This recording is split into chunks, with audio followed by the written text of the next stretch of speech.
최근 빌딩 시장의 10년간의 변화와 흐름 이런 거 한번 쭉 짚어주시죠. 네. 제가 2015년도부터 일했으니까 일한 지 한 딱 10년 차 정도 되는데 빌딩 시장에는 세 가지 큰 변곡점이 있습니다. 지금 여기 그래프로는 나와 있지는 않지만 15년부터 얘기를 해보자고 하면 16년도부터 거래량은 좀 많이 늘기 시작했고요. 17년도에 이제 문재인 정부 집권하면서 기억하실지 모르겠지만 그때 당시에 뭐 파리 대책이라든지 6.17 대책이라든지 이런 황당한 정말 20번 넘는 그런 부동산 규제가 시작이 되면서 아파트를 규제하고 주택을 규제하기 시작했잖아요. 그래서 그런 수요들이 이제 꼬마 빌딩 시장으로 좀 많이 넘어왔던 것 같아요. 그때 당시 생각을 해보면 30대, 40대들이 정말 아파트 투자를 많이 했었잖아요. 그러다 보니까 넘어온 그 수요들이 굉장히 젊은 거예요.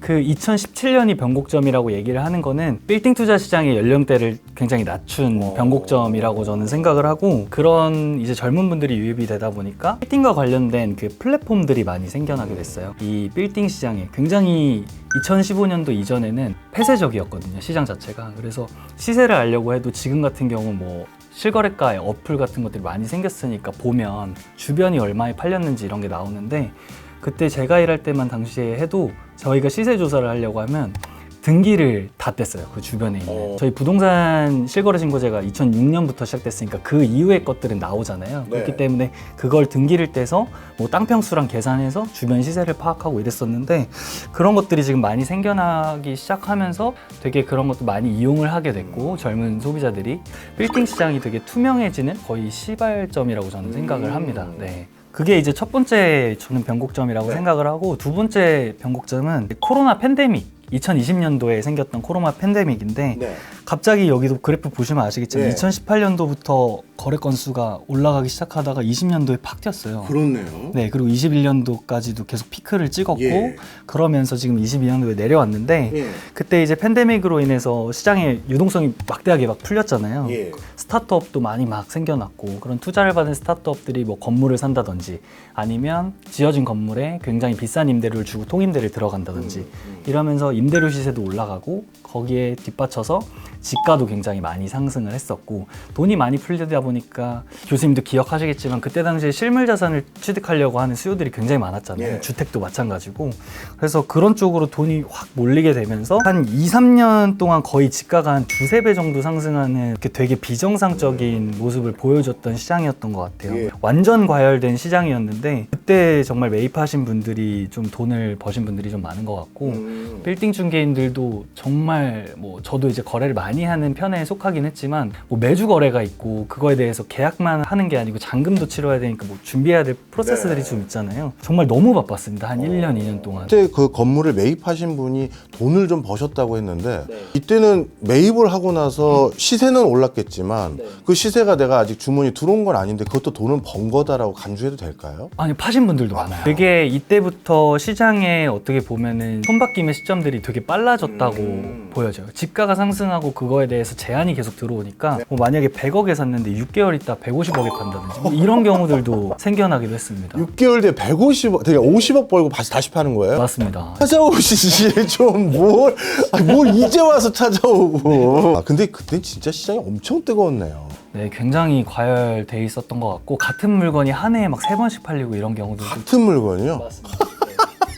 계속해서 올라서. 그러면 코로나 때는 이렇게 뜨거운 시장, 그래서 동일 매물이 한 번에 몇 번씩 거래가 됐을 정도의 과열 시장이었는데, 그러면 엔데믹이 본격화된 2022년부터 2023년까지 금리 상승기라고 볼 수 있겠네요. 맞습니다. 그래서 엔데믹이 시작되면서 22년부터 23년까지 또 미국의 금리 인상이 이어졌잖아요. 빅스텝이든 자이언트 스텝 막 이렇게 하면서 그러다 보니까 시장에서도 굉장히 불안했습니다. 2022년 하반기부터는 거의 거래가 절벽 수준으로 떨어졌었고, 보시면 아시다시피 2022년 하반기부터 거래량이 급감을 하잖아요. 네, 그러다 보니까 이게 불안감 때문인 것 같아요. 매수인들이 대출을 2, 3% 받고 사다가 막 4, 5%씩 주고 사려고 하니까 불안감에 매수를 하려고 하시다가도 스탑을 하고, 아니면 고금리 기조가 계속 이어질 것 같다고 생각을 하셔서 시장에 급매가 나올 거다 이렇게 하면서 계속 관망하시는 분들도 좀 계셨고, 근데 생각보다 급매물은 또 안 나오고, 그러니까 매도인들은 버티고 매수인들은 기다리고, 이런 시장이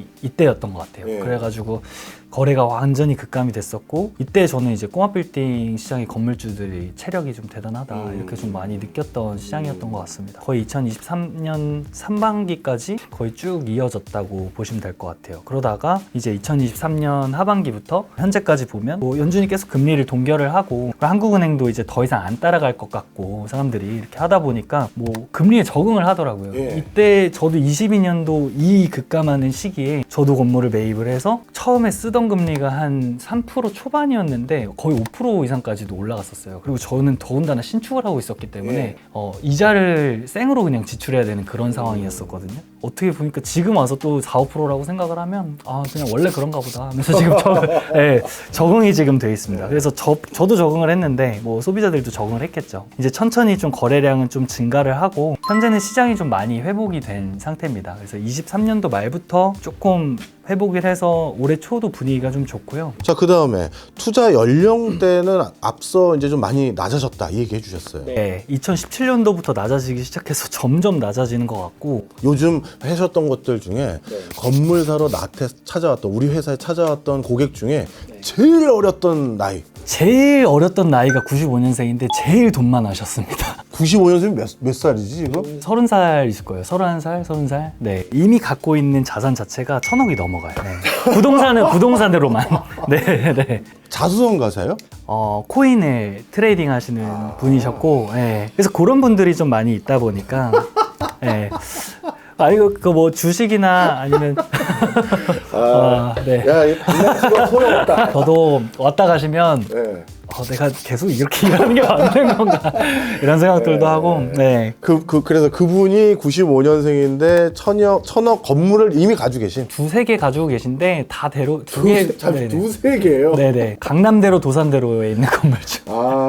네. 그리고 뭐 스타트업 같은 데에서 처음으로 이제 스타트업 창업하셔가지고 뭐 투자 많이 받으시고 뭐 아니면 엑시트하신 분들이나 이런 분들도 나이대가 젊죠. 뭐 30대 초반들도 많이 있고 뭐 계속해서 지금 낮아지는 듯한데 20대도 간혹가다 있긴 하지만 거의 30대들이 많이 늘어났다라고 저는 보고 있고요. 자, 그 다음에 나이 드신 분들이 혹시 지속적인 임대 수익을 통해서 생활비 좀 벌어보자 해서 찾아오시는 수요도 여전히 많이 있나요? 좀 많이 줄은 것 같습니다. 그런 수요들은. 제가 못 만난 지 그런 수요들은 못 만난 지 꽤 오래됐던 것 같고요. 네, 대부분이 나이가 드신 분들도 요새 유튜브로 하도 많이 그런 것들을 보여주니까 시세 차익 이런 거 보여주니까 디벨롭을 하시려고 그래요. 직접. 네, 나이가 지긋하신 분들도 오셔서 그런 물건들을 찾으시긴 합니다. 임대 수익만 보고 가시는 분들은 사실 뭐 크게 없으신 것 같아요. 어찌 보면 이제 이 빌딩들에 대한 투자가 임대 수익 목적이 아니라 이제 디벨로퍼적인 개념으로 많이 바뀌어가는 것 같네요. 네, 요새 많이 그렇게 되는 것 같아요. 네. 근데 그게 어떻게 보면은 그냥 단순히 빌딩 투자보다는 어려운 점들이 분명히 더 존재하기 때문에 주의해서 하셔야 될 것 같습니다. 자, 지금까지 쭉 말씀 주신 모습들에서는 뭐 나름대로 희망적이고 저는 긍정적인 면도 많이 느껴지는데 이제 우려되는 것도 좀 여쭤볼게요. 앞서 말씀 슬쩍 드렸던 것처럼 제 주변에 먼저 건물 좀 짓고 뭐 해보려고 했던 연예인들 계시고 뭐 방송 관계인들 중에서 뭐 KBS나 MBC PD 중에 누가 나와서 독립 프로덕션 차릴 때 건물 지으면서 해야지 그거 있잖아요. 건물 짓다가 몸을 망치쳐서 그래서 사업을 못 하겠다라고 할 정도로 건축행위가 너무 힘들던데 거기도 좀 얘기해 주세요.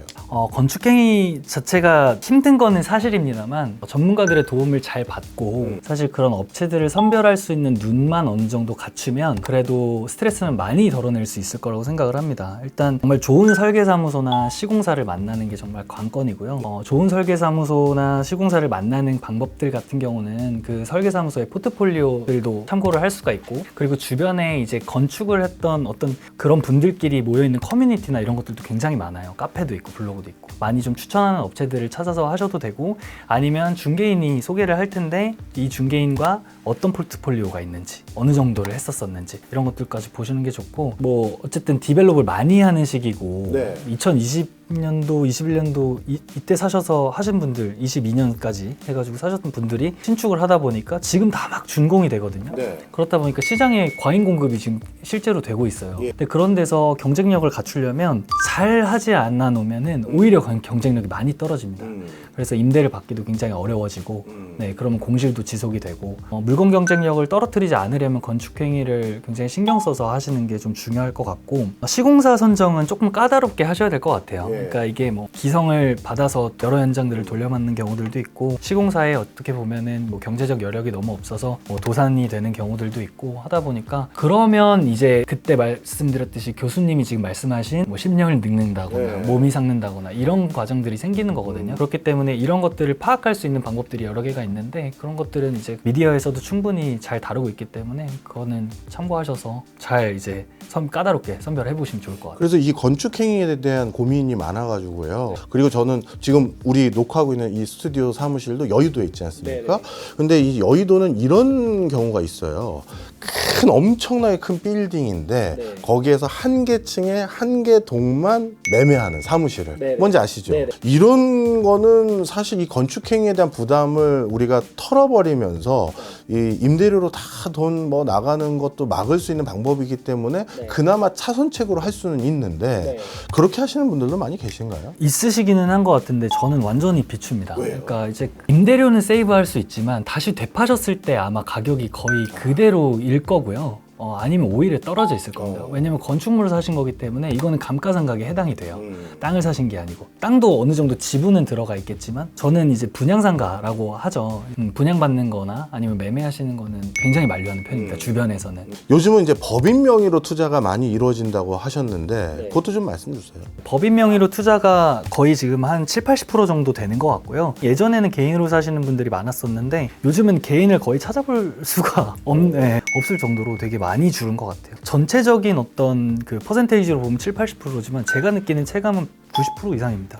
이 이유가 아까 앞서 말씀드렸던 뭐 새로 디벨롭 한다던가 아니면 단기간에 차익을 실현한다던가 이런 부분들에 있어서 세금 이슈들 때문이에요. 양도세가 단기간에 차익을 하면 50% 넘게 나가는 경우들도 있다 보니까, 법인세는 22%밖에 안 되잖아요. 최대 내는 게. 지금 줄었죠. 20.9%로. 그래가지고 그것 때문에 이제 제일 많이 하시는 것 같고, 플러스로 이제 임대소득에 대한 소득세, 증여 목적들도 좀 어느 정도 있는 것 같아요. 그래서 가족들끼리 법인을 만들어서 이제 건물을 매입을 해서 증여를 한다던가 그런 부분들을 많이 생각을 하시는 것 같고, 어쨌든 법인에 대한 접근이 굉장히 많이 보편화된 것 같습니다. 저도 법인을 그냥 여러 개 가지고 있으니까 그건 다른 이유들 때문이기도 하겠지만, 주변에도 법인 가지고 계신 분들이 굉장히 많아요. 그냥 일반인 분들도.